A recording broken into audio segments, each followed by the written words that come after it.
Hello everyone. ये video जो लोग ड्रिलिंग करते हैं, लिथोलॉगिंग करते हैं ना, उसके लिए शायद one of the most important video होने वाला है।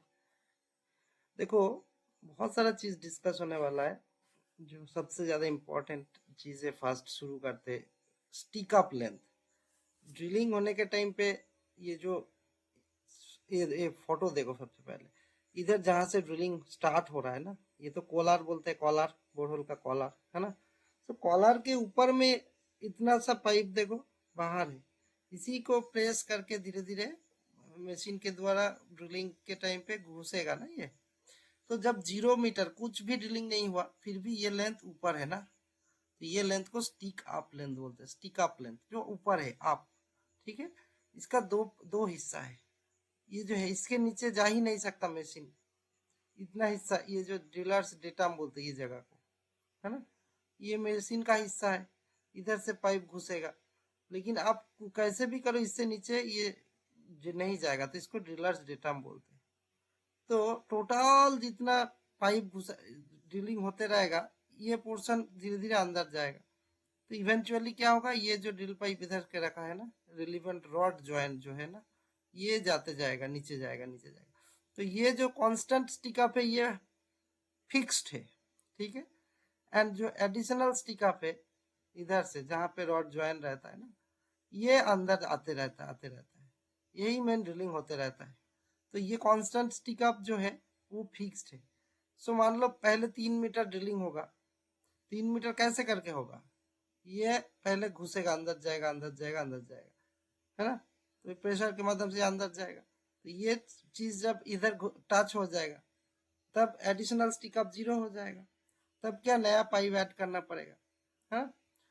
तो ये फुल ड्रिल ड्रिल रन किसको बोलते हैं? एक रन मतलब 3 मीटर बोलते हैं ना, जो ड्रिल पाइप का जो लेंथ है, that run is depth equivalent to the capacity of the core barrel inner tube।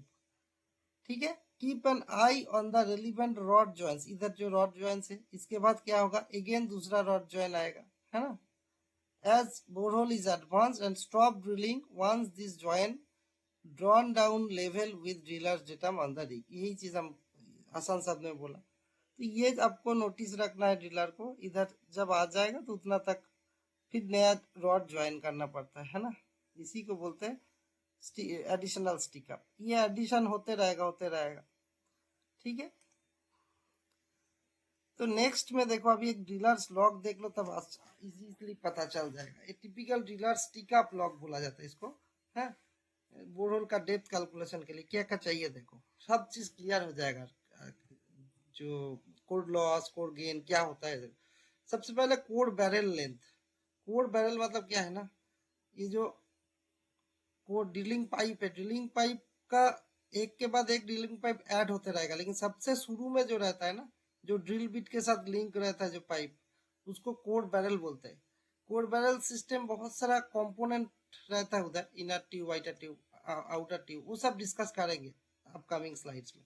फिलहाल कोड बैरल का लेंथ जानना बहुत जरूरी होता है ना। सो फॉर एग्जाम्पल इधर देखो, एक कोड बैरल का लेंथ क्या है, 4.15 मीटर। एंड ड्रिल का जो पाइप रहता है 3 मीटर, 3 मीटर होता है ना, इन जनरल। ठीक है।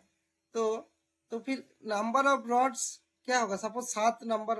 ये तो एक शिफ्ट, पर्टिकुलर एक ड्रिलिंग का ओरिजिनल शिफ्ट के टाइम का, सपोज ये 7th रॉड जब घुसा है उस टाइम का रीडिंग। तो 7 रॉड मतलब कितना मीटर घुसा, एक एक रॉड का 3 मीटर। सो 21 मीटर, है ना। 7 रॉड यूज हुआ। और सबसे पहले क्या बोला था, कोर बैरल रहता है।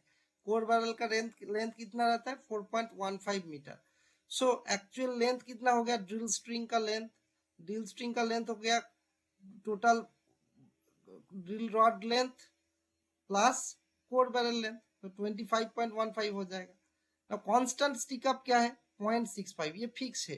ये जो डिस्टेंस है, ये मान लो कांस्टेंट स्टिकअप। ये जो बोरल कॉलर से ये, ठीक है, ये है कांस्टेंट स्टिकअप लेंथ। ठीक है, डीलर डेटम से ये तक इसका लेंथ मान लो 0.65 मीटर। ठीक है। एंड एडिशनल स्टिकअप अभी 0 है शुरू में। ठीक है, एकदम जब ये रान खत्म हुआ है। तो टोटल स्टिकअप लेंथ क्या है, 0.65। एडिशनल स्टिक अप जीरो कब होगा?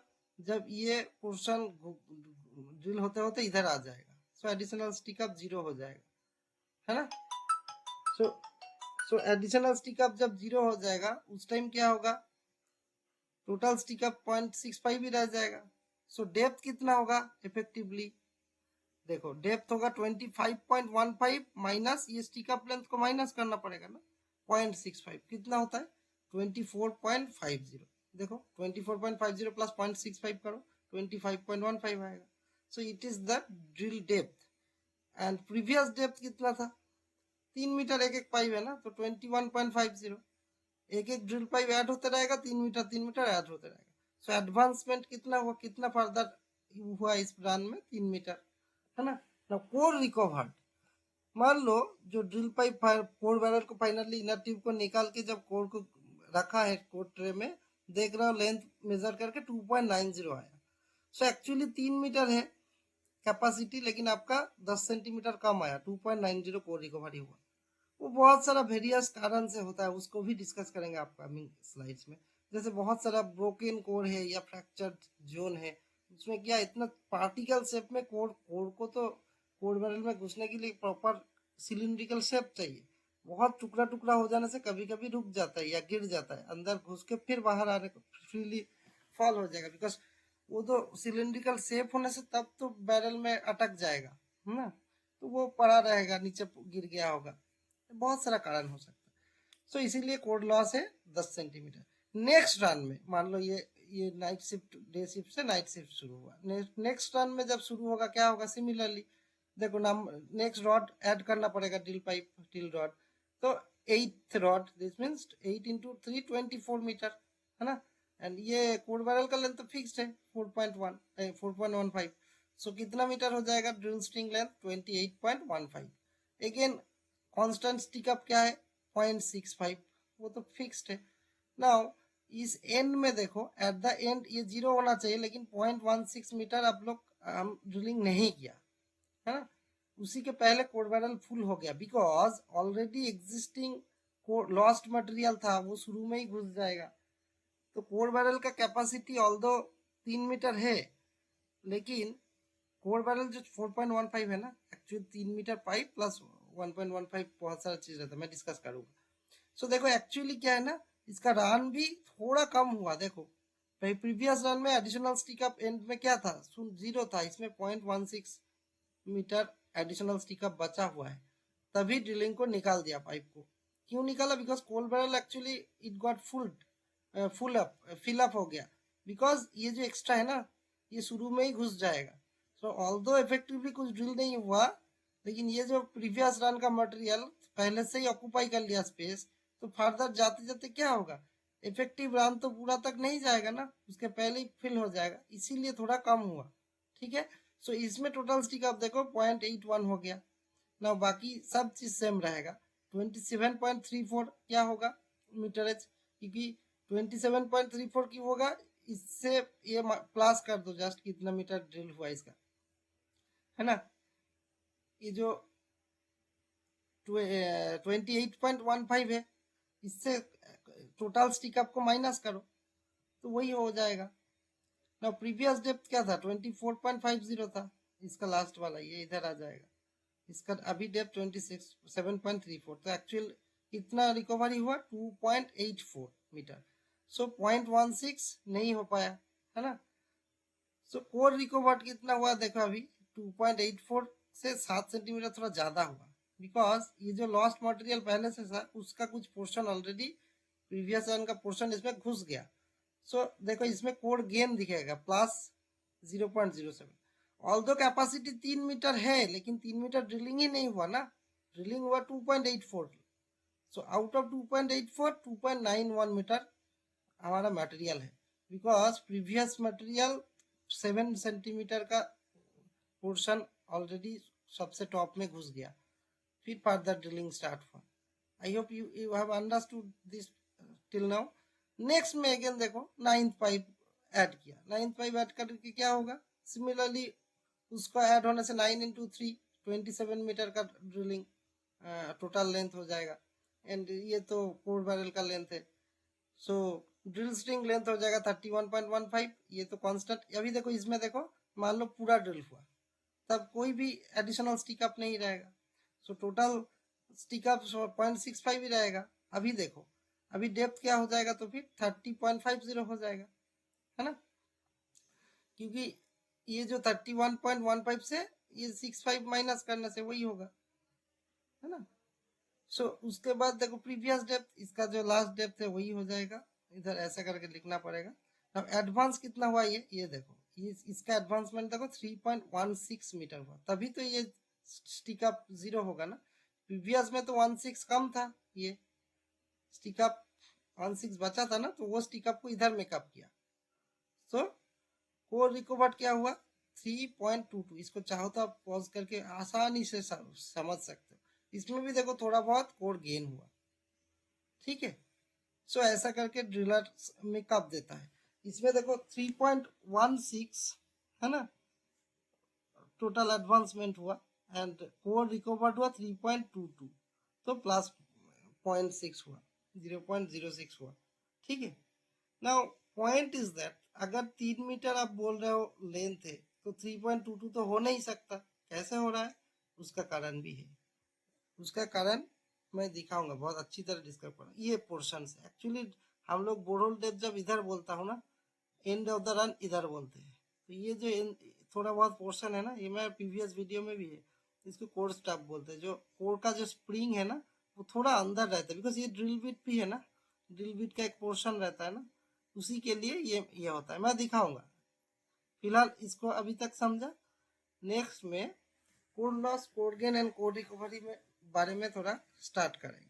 देखो मटेरियल सिंपल वे में 3 टाइप का मटेरियल होता है। अब तो हम लोग कोर ड्रिलिंग कर रहे हैं, तो सबसे पहले सिंपल बात है, सॉलिड कोर पीसेस रिकवर होगा, ठीक है।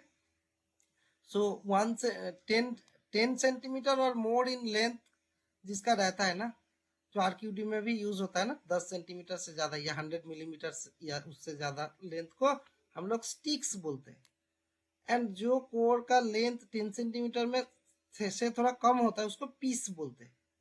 एंड जिसको सिलिंड्रिकल से प्रिजर्व भी नहीं, फ्रैगमेंट्स रहता है ना, उसको नेचुरली फ्रैगमेंट्स ऑफ कोर बोलते हैं, है ना। So a core barrel inner tube normally has a 15 centimetre या उससे थोड़ा बहुत कम ज्यादा का, ऑलमोस्ट ऑन एवरेज 15 सेंटीमीटर का एक्सेस कैपेसिटी रहता है।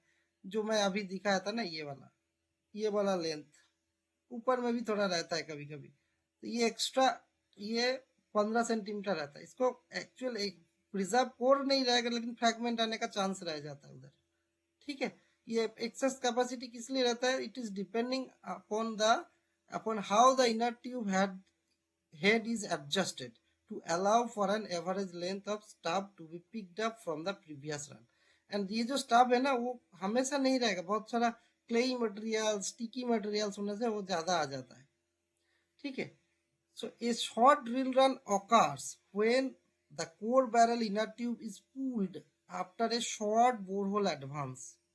Hence, to find the new borehole depth, distance from the relevant rod joint down to the datum, that is called क्या बोलते हैं, additional stick up, is measured and added to the constant stick up, which is fixed distance of the datum above the borehole collar, जिसको figure 1 first figure में हम लोग दिखाया ना।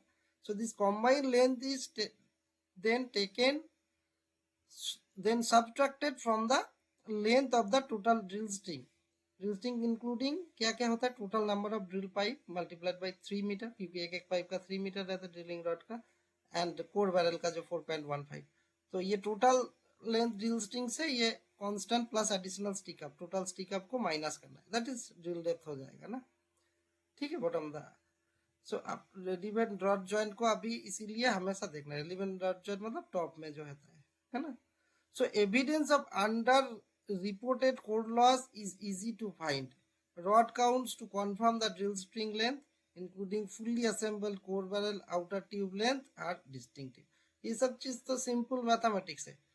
ये जो टोटल कोर बैरल है, कोर बैरल का ये टोटल असेंबली मतलब 4.15 है ना, ओवर शॉट, ये हेड असेंबली है, लॉकिंग कपल, हाँ, adapter coupling, core barrel head assembly, ये टोटल को core barrel head assembly. Then ये आउटर ट्यूब आउटर ट्यूब, उसके बाद इनर ट्यूब का stabiliser, then reaming shell, core lifter case, core lifting, stop ring and coring beat.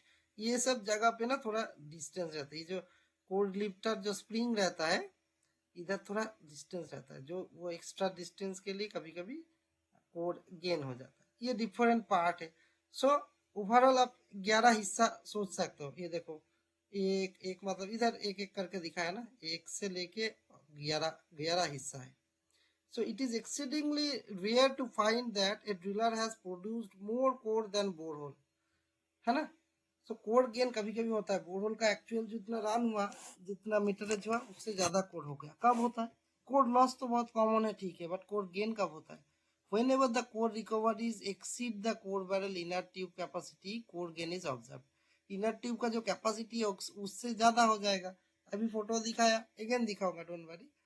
तो also consecutive full drill runs with core gain, ये सब कारण है। First of all exceed कब होगा? इनर ट्यूब का जो कैपेसिटी है उससे ज्यादा, फिर बार बार कोर गेन हो रहा है। And core recovery measured for each drill run will show either a gain or a loss caused by the variable staff length. ये जो स्टाफ लेंथ, स्टाफ किसको बोलते हैं? ये पोर्शन को, कोर स्टाफ एक्स्ट्रा जो है। ये मान लो एंड ऑफ द रन, इधर इधर जो कोर स्प्रिंग है ना, इधर है, ये तो ड्रिल बीट है, तो ये एक्स्ट्रा स्पेस भी कभी कभी, ये जो स्प्रिंग और ड्रिल बीट का बीच में जो ये जगह, इधर तो मान लो ड्रिल बीट है, ड्रिल बीट ये है, और ये कोर वाला, ये जो एक्स्ट्रा जगह पे कोर घुस जाता है कभी कभी, वो आ जाता है कभी कभी, हाँ। सो ये चीज ध्यान रखना है। So it is quite usual to find long sections of core that easily lock together across several runs, showing there cannot have been any core loss due to grinding or natural cavities, etc. However, the stick-up log nearly always records a loss and occasional core gain, some of which are substantial. The culprit is the core spring or core lifter mechanism that is used to break the core when barrel is pulled and extracted to the surface. This mechanism sits a short distance behind the drill bit so that a stub of core is always left in hole. समझ गया? तो यही main चीज है core के होने का main कारण, ठीक है। नाउ ये सब हो गया। एनीवे हम जियोलॉजिस्ट जब ये सब मिल गया, उसके बाद हम लोग क्या देखते हैं? Additional materials which are lost from previous core runs includes. Previous core run से ही मटेरियल जब लॉस हो जाएगा वही तो इंक्लूड होता है कोर गेन में। सो क्या क्या होता है? core stump left from the previous run, materials dropped from the core barrel while it's previously withdrawal, and cuttings that settled when drilling fluid circulation stopped। ऐसा करके ही होता है। सो अभी देखो बहुत सारा कैरेक्टर्स, जियोलॉजिकल एस्पेक्ट्स लॉगिंग के टाइम पे क्या क्या होता है उसको देखेंगे। ये मान लो एक कोर है टोटल रन, ठीक है। इसमें देखो हर एक चीज को हम लोग डिस्कस करेंगे। एक तो first natural fracture number. Natural fracture मतलब driller induce, driller break down करके कोर बॉक्स में एडजस्ट करने के लिए जो ब्रेक करता है ना, उसको अलग से मार्क करके रखना पड़ता है, वो ड्रिलर इंड्यूस्ड फ्रैक्चर। या फिर हम लोग मिस हैंडलिंग के टाइम पे कभी गिर गया तो वो तो एक्चुअल जियोलॉजिकल फैक्टर नहीं है ना, वो नेचुरल नहीं है ना। तो उसको छोड़ के बाकी जो फ्रैक्चर होता है नेचुरल, उसको नंबरिंग दे दो 1 2 3 करके, है ना, 4 5 6 7 ऐसा करके नंबरिंग दे दिया। ये जो जगह है नॉन इंटैक्ट, ये तो ब्रोकन कोर है एकदम। और इधर क्या है? No core recovery. See combine चीज है टोटल रन। सो एटलीस्ट ये क्या है? 1 फुल डायमीटर, कहाँ तक? इधर तक। इधर से थोड़ा ब्रेक डाउन हो गया। फुल डायमीटर मतलब ये जो फुल डायमीटर एग्जिस्ट कर रहा है, इधर देखो थोड़ा बहुत फ्रैक्चरिंग की वजह से कट हो गया, फुल डायमीटर प्रेशर नहीं। तो हम इधर इधर तक ये देखेंगे, इसका इधर तो टूट गया तो इधर तक, ठीक है। बट ये देखो मैचिंग हो रहा है दूसरा पीस में, है ना, ठीक है। सो इसको क्या करेंगे? ये जगह क्या है? Drilling induced fractures. ये ड्रिलिंग, ड्रिलर जो है ना कोर बॉक्स में रखने के लिए प्रॉपर ये किया, या फिर रखने के दौरान कुछ ब्रेक हो गया तो उसको बोला जाता है ड्रिलिंग इंड्यूस्ड फ्रैक्चर। तो उसमें देखो no single full diameter, break down हो गया, थोड़ा टूट गया दो टुकड़ा में, इधर से फ्रैक्चर था कुछ टूट गया। एंड इधर देखो एटलीस्ट 1 फुल डायमीटर इधर तक, है ना, और बाकी non intact, then no recovery. So natural fracture number को ऐसा करके नंबर दे दो। फिर मेजर्ड कोर लेंथ, देखो मेजर्ड कोर लेंथ का एटलीस्ट फुल डायमीटर वाला 61.61 मीटर है, 61 सेंटीमीटर। फिर देखो ये ब्रोकन पीस का 0.08 8 सेंटीमीटर, फिर 19 सेंटीमीटर है, ठीक है, फिर 21 सेंटीमीटर, ऐसा करके सभी पीस को आप एक करो। इधर कितना कोर एकदम कुछ नहीं है उतना, उसको भी देखो। नो रिकवरी कितना सेंटीमीटर हो रहा है, माइनस करने से आ जाएगा। फिर कोड रन, सो ये टोटल सब की पीस को इंक्लूडिंग नो रन को करने से टोटल कोड रन आएगा 1.5 मीटर। ये मान लो 1.5 मीटर का चल रहा है ना। सो इसमें सॉलिड कोड रिकवरी क्या हो जाएगा, वही तो मजा है। सॉलिड कोड का मतलब क्या है, जो कोड सॉलिड फॉर्म में है। सॉलिड कोड का मतलब जो सिलिंड्रिकल फुल डायमीटर प्रिजर्व है, प्लस फुल डायमीटर का जो लेंथ है उस लेंथ का सिलिंड्रिकल शेप भी प्रिजर्व है। फॉर एग्जांपल इसका डायमीटर मान लो 63 मिलीमीटर है, तो 63 मिलीमीटर का एंटायर डायमीटर मतलब गोल आउटलाइन भी रहना पड़ेगा, प्लस सिलेंडर बनने के लिए 63 मिलीमीटर और मोर होना पड़ेगा प्रिजर्व लेंथ में, ठीक है। सो उस हिसाब से देखने से कितना सॉलिड कोर है, एक पीस ये तो है ही, फिर दूसरा ये है, ये जो 0.21 है ना, और तीसरा है 0.18, ठीक है। ये है, इसका तो सॉलिड कोर नहीं है, तो सिंगल फुल डायमीटर है ही नहीं ना। ये फुल डायमीटर देखो इधर है, इधर है, तो ये सबको ऐड कर लो। तो एक्चुअली क्या है, 0.61 प्लस 2.21 प्लस 0.18 1.50 तो एक्चुअल रन है, उससे डिवाइड करने से 67% आएगा सॉलिड कोर रिकवरी। लेकिन टोटल कोर रिकवरी देखो ज्यादा आएगा। टोटल कोर मतलब रिकवरी क्या है, इसको जस्ट माइनस करो अनरिकवर्ड पोर्शन को, है ना।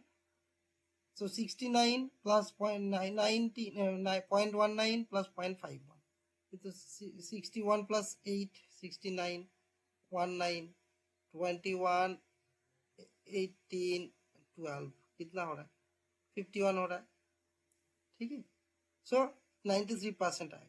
ना आरक्यूडी में क्या आएगा, आरक्यूडी मतलब 10 सेंटीमीटर से ज्यादा वाला पीस को ओनली कंसीडर करोगे, तब देखो 61 एंड 21 है ना, बाकी कोई नहीं आएगा, ठीक है। डिवाइडेड बाई 1.5 तो 55% हो जाएगा, ठीक है। Then fracture index, fracture index का क्या है ना, पर यूनिट को ऐसा करके करना है।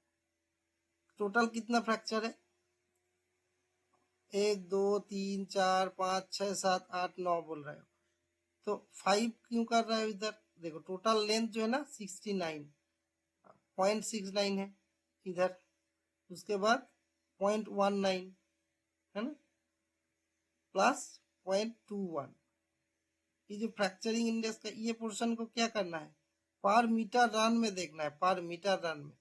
तो 1 मीटर 1.5 इसका तो कितना है total solid core, 69 plus 19 plus 21 1.9, उससे ये करना है ना, डिवाइड करना है टोटल नंबर ऑफ फ्रैक्चर को। इस पोर्शन के लिए अलग से करना है, ये बहुत क्लोज स्पेस्ड है ना, तो इस पोर्शन के लिए देखो 1 2 3 4 है ना, तो इसको लेंथ के साथ इसका अलग से करना है, क्योंकि दो अलग डोमेन का है, ठीक है। एनीवे तो ये फ्रैक्चर इंडेक्स पर मीटर रन करने के बाद अब अभी टोटल कोड रिकवरी के बारे में थोड़ा जान गया ना। टोटल रिकवरी का कोई फर्दर डिटेल एक चीज जानना है, बिकॉज क्या चीज है ये, वो जानने से उसका इंपॉर्टेंस समझ में आएगा। It is defined as the proportion of core recover to the total length of the drill run. Total core run is length reported by the driller as the actual depth penetrated. So TCR includes both solid core and non-cylindrical core, non-solid core, जो broken down हो गया उसका भी। So the recovery is measured in the field using tape measure and records are made as length, है ना, ratio के हिसाब से नहीं, लेंथ डायरेक्ट लेंथ है, and it is expressed as percentage, 100% divide कर दो टोटल रन से, फिर 100 से मल्टीप्लाई। दिस वैल्यू में एक्सीड 100% जब कोड गेन होता है ना, ड्यूरिंग प्रीवियस रन से रिकवर होता है, जो अभी तक डिस्कस किया ना फ्रैक्चर में, फ्रैक्चर जोन या ऑल्टर्ड जोन क्लेई जोन में कभी कभी होता है, एंड नॉट रिकवर होने से भी हो सकता है, कम हो सकता है। Although this index gives little information on the character of the material, its measurement is required in the logging of cores recovered from rock, soils, है ना, कोई भी जगह पे ये करने से। पुअर कोर रिकवरी क्या होता है? Indicative of poor rock mass strength. This parameters is considerably affected by quality of drilling and drilling tool used. और भी होता है, सब डिस्कस करेंगे, जियोलॉजिकल फैक्टर्स, टेक्निकल फैक्टर्स, बहुत सारा फैक्टर्स रहता है। So when recording the core recovery in any drill run, the core should be reassembled as far as possible, as many drillers tend to spread the core out in the core box, which gives misleading impression of the recovery. Wherever possible, the logger should indicate the probable reason for core loss. सब चीज को detail note down करना बहुत जरूरी है, because many of the geological problems for poor core recovery can be solved by the use of larger diameter barrels. जब जब H Q में करोगे ना थोड़ा अच्छा आता है, या एन क्यू होने से थोड़ा एच क्यू से बेटर नहीं आएगा, कम आएगा, बी क्यू होने से और खराब होता है। जितना मोटा चौड़ा सिलिंड्रिकल आएगा, बड़ा साइज का कोड, उतना थोड़ा लाइक्लीहुड आता है कि बेटर रिकवरी होगा। फिर suitable flushing medium and the use of triple tube barrels, जिसको एच क्यू के जगह एच क्यू 3 भी होता है ना। So in the case of broken ground which quickly result in the blocking of the inner tube, the use of shorter drill runs recommended, thus not attempting to fill the inner tube to capacity. ज़्यादा over capacity होने से pressure होके break हो जाएगा ना core, तो full core run कभी कभी अवॉइड होता है। सो एनीवे, फ्रैक्चर का प्रॉपर्टी क्या देखो, इधर देखो, फॉर एग्जांपल कोर इज, अभी solid core recovery, total core recovery समझ गया ना, इसका इंपॉर्टेंस देखो। ये देखो इधर तीन सेम रॉक टाइप में तीन अलग अलग रिकवरी है। देखो टोटल कोर रिकवरी इसमें 83%, एक में 99%, एक में 96%। तो फॉर टाइमिंग अभी क्या दिख रहा है कि अपॉरेंटली इसमें रिकवरी अच्छा नहीं है, इसमें बहुत अच्छा कोर रिकवरी हुआ, टोटल कोर रिकवरी। लेकिन जब आप सॉलिड कोर के बारे में बात करोगे, देखो सॉलिड कोर मतलब सभी में सिलिंड्रिकल शेप प्रिजर्व्ड है with proper diameter and proper length. तब देखो 51% हो गया ये, एंड इसका 57%, एंड कोर सी का देखो 96% सॉलिड कोर रिकवर। ठीक है, नाउ जब आरक्यूडी करोगे that means number of core more than 10 centimetre वाला कितना है। इसमें देखो 5 पीस है, इसमें 0 पीस, इसमें 11 पीस, एंड इसमें आरक्यूडी 30% आ रहा है, इसमें 0%। देखो एक भी पीस है 10 सेंटीमीटर से ज्यादा है ऐसा नहीं है, हालांकि मटेरियल बहुत रिकवर हुआ। सो इसका फाइनल वर्डिक्ट क्या होगा, ये देखो इसका ऑल्दो 99% रिकवरी, ये वेरी पुअर। ये वाला 96, ये सबसे अच्छा है, बिकॉज इसका रिकवरी भी अच्छा है टोटल, एंड आरक्यूडी भी अच्छा है, एंड सॉलिड को रिकवरी भी अच्छा है। तो तीनों चीज अच्छा है पैरामीटर, तो ये वेरी गुड। इसका पुअर क्यों बोल रहे हो, बिकॉज इसका रिकवरी थोड़ा बहुत कम है, एंड सॉलिड को रिकवरी हालांकि सबसे कम है, एंड आरक्यूडी थोड़ा बहुत अच्छा है। लेकिन ओवरऑल देखने से तो फिर क्या है, सॉलिड कोर बोल के कुछ है ही नहीं, बहुत कम है, इससे भी कम है ना। क्वालिटी भी 10 सेंटीमीटर है, लेकिन वो इजीली ब्रेक डाउन हो जाएगा, बिकॉज बाकी ओवरऑल सॉलिड कोर का परसेंटेज कम है ना। Now factors affecting core recovery. देखो कोर रिकवरी जो हो रहा है वो दोनों डिफरेंट फैक्टर्स से हो सकता है, geological factors and technical factors. इसको आप पॉज करके आप गो थ्रू कर सकते हो, मैं उतना पढ़ूंगा नहीं, बिकॉज ये मटेरियल आप लोगों के लिए बना रहा हूँ, तो इसमें आप आराम से देख के अगर इंटरेस्टेड है आप देख सकते हो। तो जियोलॉजिकल फैक्टर्स तो बीइंग ए जियोलॉजिस्ट इतना मैकेनिकल फैक्टर्स, टेक्निकल फैक्टर्स तो रहता ही है, उसमें ड्रिलर्स लोग को बहुत केयरफुली करना है। लेकिन जियोलॉजिकल फैक्टर्स जो हमारा हाथ में नहीं, ड्रिलर का हाथ में भी नहीं है, बट उसके बारे में जान लेने से आप अकॉर्डिंगली मेजर्स ले सकते हो। जैसे soft friable ground, alteration, weathering, glitching होके अनकंसोलिडेटेड मटेरियल जहाँ रहेगा उधर तो नेचुरली मटेरियल ही ब्रोकन है, तो ब्रोकन ही मिलेगा, है ना। फिर सॉल्यूबल कंपोनेंट्स रहता है कहीं पे, low intersection angle, high frequency of discontinuities, unexpected fall zone, porosity, cavity, alternating rocks of variable hardness, over stressing, है ना, बहुत सारा चीज होता है, clay content, water saturated ground, ये सब में रिकवरी अच्छा नहीं आएगा। तब क्या है ना, आपको बहुत सोच समझ के करना है। तो इसीलिए ओवरऑल एट ए ग्लांस देखो, टोटल कोर रिकवरी क्या है, total length of the core recovered divided by drill length into 100। तो total core of the length of the core मतलब कोर से जितना लेंथ का मटेरियल निकला जरूरी नहीं कि ये सॉलिड फॉर्म में है, ब्रोकन है, गॉज टाइप का है, कुछ आता जाता नहीं, टोटल लेंथ को जस्ट मेजर कर लेना है। तो दैट मीन्स इसका बहुत ज्यादा इम्प्लीकेशन नहीं होने वाला है, बिकॉज आपको ज्यादा कुछ इन्फॉर्मेशन नहीं आ रहा है। फर्दर धीरे धीरे देखो डिटेल इन्फॉर्मेशन आएगा। सॉलिड कोर रिकवरी, तो सॉलिड कोर मतलब total length of the core in pieces more than core diameter into 100 divided by drill length. So is correct. This is an classic example of solid core. For example, HQ core का क्या होता है 63.5 millimetre diameter, D 63.5 millimetre. So must be intact. ये तो first of all इधर से fracture होकर आधा हिस्सा अगर काट गया, that is not a definition of solid core. Solid core होगा ही नहीं, रिजेक्ट हो जाएगा। लेकिन अगर ऐसा कोर का आउटलाइन प्रिजर्व्ड है और with proper diameter, that means आपको मिलेगा। तो ये जो डी डायमीटर है ना, इसका इक्वल और मोर देन लेंथ आपको प्रिजर्व भी रहना है, तब उसको सॉलिड कोर बोलोगे। ठीक है, तो ये अगर 63 मिलीमीटर का एल डी है, एल भी 63 मिलीमीटर और मोर होना पड़ेगा, तब ये सॉलिड कोर हो जाएगा। So those course will only be considered in case of SCR calculation. इस टाइप का कोर का टोटल लेंथ को काउंट करके उससे ड्रिल लेंथ से डिवाइड करो और 100 से मल्टीप्लाई करो, तो एससीआर परसेंट मिल जाएगा। एंड आरक्यूडी में और फर्दर देखो, ये तो सॉलिड कोर हो गया जो डायमीटर का इक्वल और मोर होना है। सॉलिड कोर मतलब ये डायमीटर फुल्ली प्रिजर्व है और ये लेंथ 10 सेंटीमीटर से ज्यादा होना पड़ेगा। ठीक है, ये तो 63 मिलीमीटर मतलब 6.34 सेंटीमीटर, तो 6.34 सेंटीमीटर एंड अब होने से एससीआर एंड टीसीआर आरक्यूडी के लिए 10 सेंटीमीटर लेंथ और मोर, उसको ही कंसीडर होना है। सो धीरे धीरे ये कम हो रहा है, लेकिन आरक्यूडी का क्या है ना, बहुत इंपॉर्टेंस है, बिकॉज आरक्यूडी इंडिकेट करता है रॉक का क्या स्ट्रेंथ होगा। लेकिन care must be taken to ensure that fractures which have been produced by handling or drilling are identified and ignored when determining the RQD values। जो मैं मार्क करा रहा था ना कि ड्रिलर इंड्यूस्ड फ्रैक्चर किसको है, इधर ये सब हम लोग ब्रेक डाउन किया, या हमारा मिस अंडर या फिर कोर बॉक्स में रखने के लिए, तब ये सब फ्रैक्चर को आपको कंसीडर नहीं करना। ओनली 1 2 ऐसे करके जियोलॉजिकल कंडीशन, जियोलॉजिकल फ्रैक्चर्स को ही आपको मार्क करना है। And moreover RQD, TCR, SCR are directionally dependent parameters and their values may change significantly depending upon the borehole orientation। मान लो एक फ्रैक्चर का जो प्लेन है ना, फ्रैक्चर प्लेन के अलोंग बोरहोल कर दिया, तो टोटल आरक्यूडी नहीं आएगा, बहुत गलत आ जाएगा।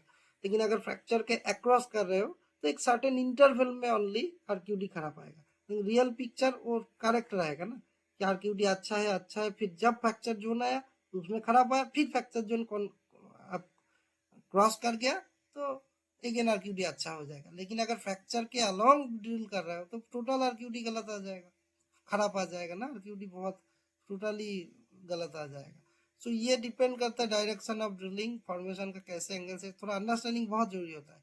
And more importantly materials that is obviously weaker than the surrounding rock, जैसे कि कुछ कुछ जगह पे ओवर कंसोलिडेटेड गॉज टाइप का, क्ले टाइप का प्रॉपर कोर से प्रिजर्व्ड है, बट उसको आप आरक्यूडी में माने कंसीडर नहीं कर सकते। It has to be discounted even if it appears as intact piece with more than 10 centimetre length, because उसको हाथ से देखने से कोर लगेगा, लेकिन आप जब हाथ से एक हैमर साथ थोड़ा टच भी करोगे ना, वो चूर चूर हो जाएगा। तो ये कोर का सॉलिड मतलब दिखने में है, प्रॉपर कोर शेप है 10 सेंटीमीटर से ज्यादा लेंथ है, लेकिन उठाने से टूट गया तो वो आरक्यूडी में यूज नहीं होगा ना, सिंपल बात है। The length of the individual core pieces should be assessed along the imaginary center line of the core। ये देखो कभी कभी क्या होता है, जो इधर एग्जांपल है, इधर कोर का क्या है, ये तो ऐसा करके इधर ये पार्ट सपोज निकल गया, तो इलिप्टिकल शेप से आउटलाइन से कोर प्रिजर्व रहता है ना, तब क्या करता है आपको ये सेंटर पॉइंट से ये सेंटर ऐसा करके कंसीडर करना है। तो इधर मान लो ये ऑलरेडी ये टूटा हुआ है, तो आपको इधर से मान लो इधर तक करोगे, इधर ये देखो, क्योंकि ये सेंटर लाइन से कर रहे हो, एक्स्ट्रा वरना 2 बार हिसाब हो जाता है ना। ठीक है, अभी now impact of sample loss और poor core recovery on the resource estimate. क्या प्रॉब्लम होता है जब को आपका रिकवरी गलत आ गया या फिर जीरो आ गया, सपोज ऐसा भी होता है, हमारा लाइफ में भी हुआ है।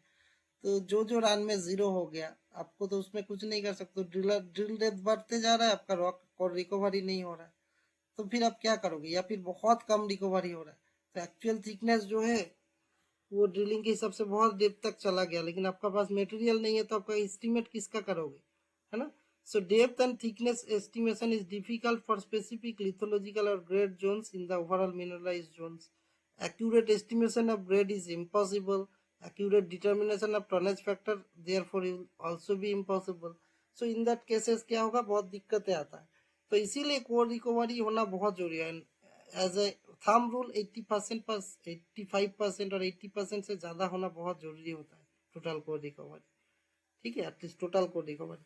Since core loss is a relatively common occurrence, the question is how to assess the losses so that undesirable bias to either lower or higher values are avoided during estimation.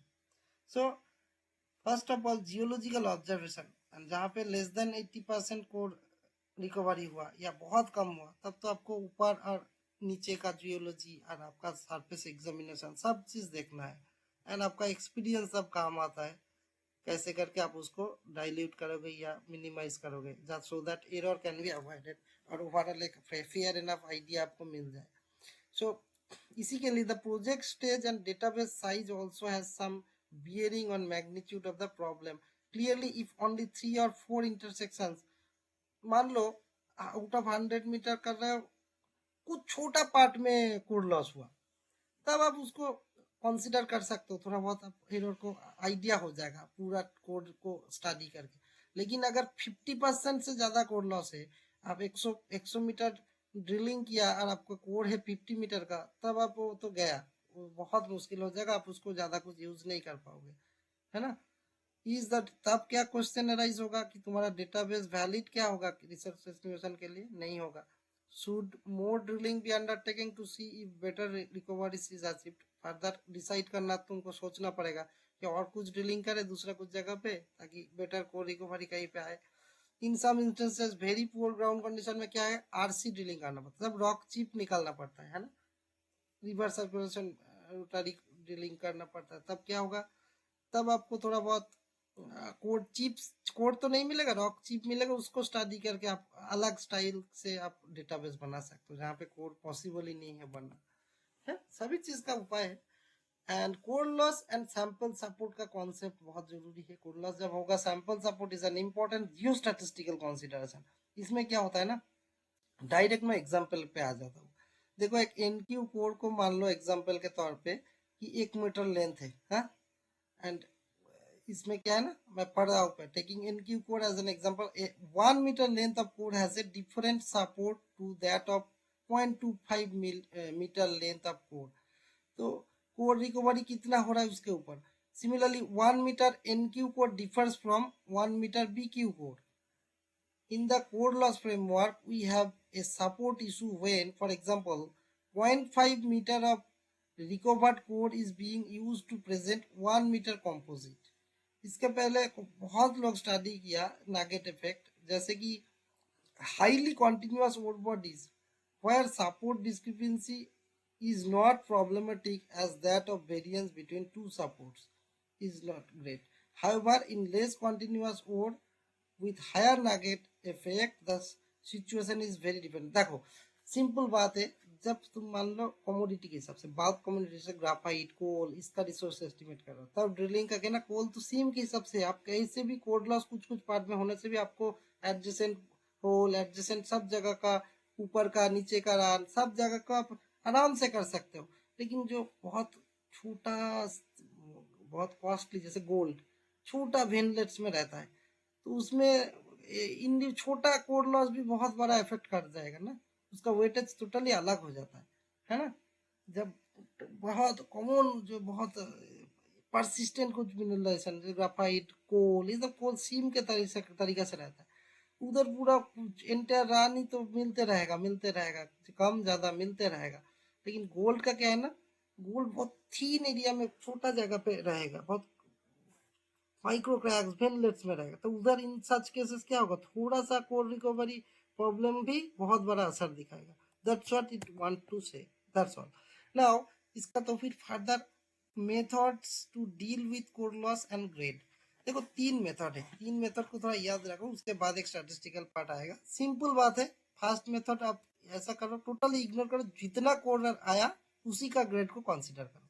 हमारे पास जितना drill depth forget about that, है ना, considered only the recovered code. Thus the for example देखो, recovery of a 1 meter section has 50% total core recovery with a grade of 2, for example gold के लिए देखो 2 ग्राम पर ton. तो आप क्या करोगे, डायरेक्ट 50 सेंटीमीटर को ही हिसाब करोगे, ठीक है, और बाकी को भूल जाओ। अनदर वन इज, देखो अनदर वन में क्या करता है, देखो अभी देखो 50, ये देखो 50% आया टोटल को रिकवरी 2 ग्राम पर टन के हिसाब से, लेकिन आपका रन लेंथ क्या है, उससे ज्यादा है, ठीक है। तब क्या करोगे, 1 मीटर सेक्शन को आप 50% रिकवरी हुआ ना, तब आप 2 ग्राम टन के जगह पे 1 मीटर को 1 ग्राम पर टन लोगे, क्योंकि 0.5 मीटर एक्चुअली रियलिटी में आया ना, तो उसी को डाइल्यूट कर दे रहे हो। So recovered core grade into recovered core length divided by represented length, मतलब मान लो 50 सेंटीमीटर 0.5 मीटर का 2 ग्राम पर टन आया, सो 0.5 इंटू 2 ग्राम पर टन डिवाइडेड बाई 1 मीटर, है ऐसा करके होगा।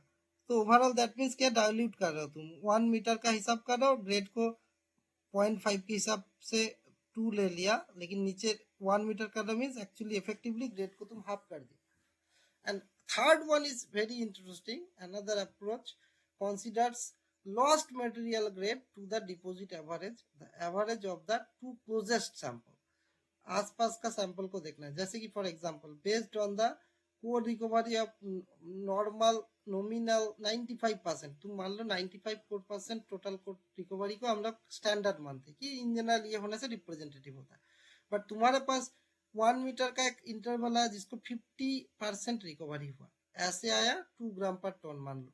सो आप कैसे कैलकुलेट करोगे, 2 ग्राम पर टन इंटू 0.5 मीटर, जो ऊपर में जो है सच में वही, डिवाइडेड बाई 1 मीटर इंटू 0.95, है ना, 1 मीटर इंटू 0.95 मीन्स 0.95, क्योंकि 0.95 टोटल 95% रिकवरी है।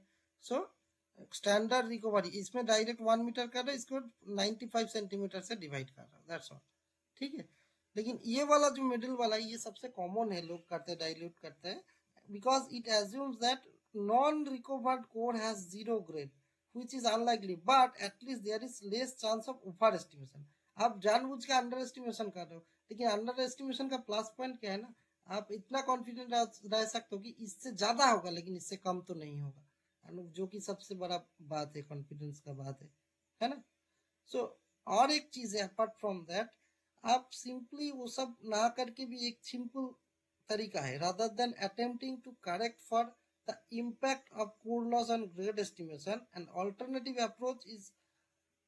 approach might be to accept the grade information for all the samples but to assign individual confidence ratings to each। देखो जैसे more than 85% होने से आप rating दे रहे हो 4 हाई कॉन्फिडेंस, 60 to 84% को मॉडरेटली रिलायबल दे रहे हो, 30 to 59 को अनरिलायबल दे रहे हो, एंड लेस देन 30% को रिकवरी को अनएक्सेप्टेबली लो बोल रहे हैं, उससे फर्दर एकदम 0-10 होने से वो तो एक्सेप्टेबल नहीं है नेचुरली, है ना। तो we could rate the sample for resource estimation as shown above here, ऐसे हिसाब से करके आप उसको अलग अलग वेटेज देकर अलग अलग पोर्शन का अलग अलग रिसोर्स को एस्टिमेट कर सकते हो। हालांकि ये भी बहुत इंटरेस्टिंग है, ये इंपॉर्टेंट भी है। तो आप ये मिडिल वाला, ये एंड ये चारों का अलग अलग इम्प्लीकेशन है, ठीक है। तो फाइनली ये बात सबसे इम्पोर्टेंट जो है कंक्लूड करूंगा, देखो ये कुछ भी चीज करो इंडस्ट्री में ना, अल्टीमेट चीज है आपको टेबल 1 JORC जॉर्क का जो कोड है ना, गाइडलाइंस है, उसी के हिसाब से आपका काम को तवज्जो मिलेगा, लोग देखेगा। तो उस हिसाब पे आपका जो गाइडलाइंस को फॉलो करना है, चेक लिस्ट जो होता है, हालांकि जो देखो टेबल 1 में ना प्रॉपरली एकदम not, it is not prescriptive properly, इसलिए एक तुमको अच्छा इंडिपेंडेंस मिलता है, बीइंग ए जियोलॉजिस्ट आपको स्वाधीनता है, फ्रीडम है कि आप अप्रोप्रिएट मेथड चूज करो, बट प्रॉपर जो एनकरेज जो है ना, कॉम्पिटेंट पर्सन को प्रॉपर होना है, वो रिपोर्टिंग मैटर्स को मेटिकुलसली देखेगा, अंडरस्टैंडिंग को, और उसका अंडरस्टैंडिंग भी बहुत जरूरी है। कॉम्पिटेंट पर्सन को भी सच में कॉम्पिटेंट होना है, एंड वही सबसे इम्पोर्टेंट पर्सन होगा, बिकॉज वो सर्टिफाई करेगा। एंड वो क्या क्या चीज देखता है, मेनली लॉगिंग, वेदर जो है तुम ऑनेस्टली काम किए हो, जो रियल रिप्रेजेंटेशन है, that's all. Specially graphite type का डिपॉजिट, कोल टाइप का डिपॉजिट, ये सब बल्क कमोडिटी के लिए कोर लॉस का फैक्टर्स इन जनरल बहुत ज्यादा मैटर नहीं करता है, बिकॉज बट ऑफ कोर्स सभी बोरहोल में आपका सब कोर लॉस है, तब ऐसा होने से तो कोई भी नहीं, रिसोर्स ही नहीं है, वैसा है। But most important thing is to logging, whether code or chip samples have been logged to a level of details to support appropriate material mineral resource estimation, mining studies and metallurgical studies, and whether logging is qualitative or quantitative in nature, code photography is proper or not, these things तुम्हारा examiner जो competent person check करता है। And जो code आप logging करते हो, logging के time पे आपको ये सब चीज जो नोट डाउन कर रहे हो, वो बहुत केयरफुली नोट डाउन करना है। डाइल्यूशन फैक्टर कैसे डाइल्यूट कर रहे हो, है ना। तो रिसोर्स एस्टिमेशन का फर्दर और एक चीज है ड्रिल का, जो सैंपल रिकवरी। जब देख रहे हो बहुत अच्छी तरह कोड बन ही नहीं रहा है, कोड रिकवरी लॉस हो रहा है, तब इन दस केस आरसी ड्रिलिंग करना बहुत जायज है, बहुत जस्टिफाइड है। डायमंड ड्रिलिंग करना ही पड़ेगा ऐसा कुछ जरूरी नहीं है। बहुत सारा डायमंड ड्रिलिंग जब फर्स्ट फेज हो गया, उसका देखो कैसे हुआ। इन फिलिंग में मोस्ट कॉमनली क्या है ना, आरसी करना बेस्ट होता है, तो चीप सैंपल मिलेगा, है ना। देन चीप सैंपल का रिकवरी तो ऑफकोर्स आपको बेटर आएगा, है ना। So that recovery have been properly recorded and results are assessed properly. In particular, whether relationship exists between sample recovery and grade, whether sample bias may have been occurred due to preferential loss or gain or finer course material, ये सब चीज बहुत consideration का बात है। तो वो perspective से आपको जो कॉम्पिटेंट पर्सन होता है, जिसका डेफिनेशन मैं प्रीवियस वीडियो में भी बोला, उसको सब कुछ निर्णय लेना है। तो the resource estimator, or that is competent person na, that he should seriously consider use of TCR, SCR, RQD parameters to describe better both core recovery and quality, and more effectively use this recovery and quality data in the resource estimate. The next step is to consider these values as regionalized variables, leading to block modeling alongside those usually considered in resource estimate. तो वो तो बहुत बाद का बात है, वो सब नेक्स्ट स्टेप का रिसोर्स एस्टिमेशन का। बट ड्रिलिंग का प्रॉपर तरीके से डॉक्यूमेंटेशन हमेशा बहुत इंपॉर्टेंट होता है। With this I am going to end this video. Thanks for watching.